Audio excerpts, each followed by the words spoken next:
50 years ago, NBC aired another new episode of classic Star Trek. Tomorrow is yesterday. And these are my quick thoughts on this episode. Tomorrow is Yesterday is a time travel story.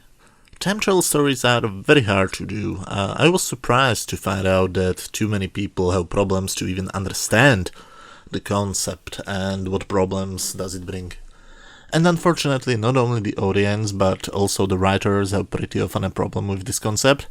Therefore, most good time travel stories are not concentrating on the science, but on the people and how all things happening on the screen or on the page are affecting them.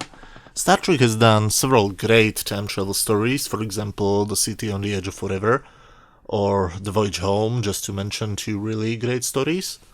If you think about it, these two stories are not really about time travel. I mean, in both stories, our heroes travel to the 20th century, but City is in reality a love story and a moral story. Is it okay to let the woman you love to die if you know it will save millions of other lives? Do really the needs of the many outweigh the needs of the few? And Voyage Home is a light-hearted action comedy when our heroes are trying to fit in a different society, which they don't really understand, and they're giving us a nice social commentary about America in the 1980s. Tomorrow is Yesterday is different, and that's my problem with it. It does not really get the time travel mechanics correctly, which is okay, but at least we could be entertained by watching our characters trying to find their way in a completely unknown environment. The story begins with some NASA stock footage, shot on a completely different film stock than the rest of the episode, which is pretty obvious and sometimes even distracting. When we cut from the stock footage to the new material shot for this episode, we soon find out that the Enterprise is on the orbit of Earth. The reason why they are there is not really that important. Something about a black star, I don't really care. The thing I do have a problem with is that they immediately after they catch some radio reports about the moon rocket launch, they know how they're in 1969. They immediately know everything about the 20th century, almost like they read the script. They know that the strange thing flying beneath them is a military airplane which wants to shoot them down. They know that they have been surely detected by their radars and that they will be considered to be an UFO. Simply, they know way too much stuff, if you know what I'm trying to say. They catch the jet in a tractor beam, unintentionally destroying it, so they have to beam the pilot to the Enterprise in the last moment, before he burns alive in a giant explosion. That's, however, a huge problem. Captain Christopher is now on the Enterprise, which means they can't send him back, he simply knows too much. Thankfully, they don't even talk about the possibility of killing him like they did in Where No Man Has Gone Before, when Gary Mitchell becomes a problem. But still, they have to find out what to do with him and all the footage he took of the Enterprise before his plane was shot down.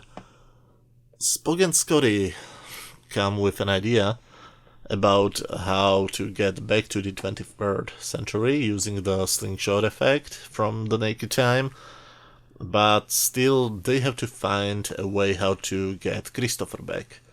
He himself is not important for the history, but his yet unborn son will be a very important colonizer, whose mission will be very important. Kirk and Sulu beam down to the military base to destroy all film evidence about the Enterprise, but instead of succeeding, they are forced to kidnap another person, a security sergeant who interrupts them.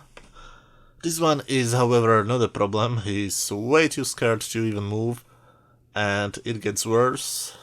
Kirk gets arrested. But of course they have to save him, and they're now able to come back using the same slingshot effect they introduced in the Naked Time. They fly towards the sun, get back a few days, and then return to their time. And we get to another big problem of this episode.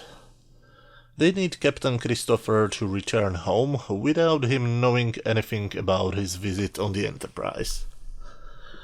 So what do? They beam him down to his plane before they captured it with the tractor beam. But he is there already. Wouldn't beaming him to the same place just double his mass? Because he is already there, so shouldn't he then be twice of his original size when every single molecule of his body gets duplicated? Another possible explanation is that the transporter has replaced his molecules. In other words, they destroyed the old Christopher and beamed down a new, few days older Christopher. But if the old Christopher was destroyed before he got beamed to the Enterprise, the new Christopher would not exist, because he would be dead. Okay, to make it short, I don't believe that this method should work. If you have an explanation why it should work, I'll gladly read it in the comment section. Overall, this episode is very entertaining, but the sci-fi geek in me does not buy their final solution. This is another episode to which I would give a 9 out of 10, another almost perfect episode. So what are your opinions? Do you like this episode? And most of all, if you're a bigger nerd than me, is their solution realistic? If you like this kind of videos, feel free to watch any other video on my channel. I'm doing this kind of mini reviews every week. Exactly 50 years after the first airing on NBC, but I do different types of videos, so hit that thumbs up button and maybe even subscribe if you like this type of content. Thanks a lot for watching, and see you next week.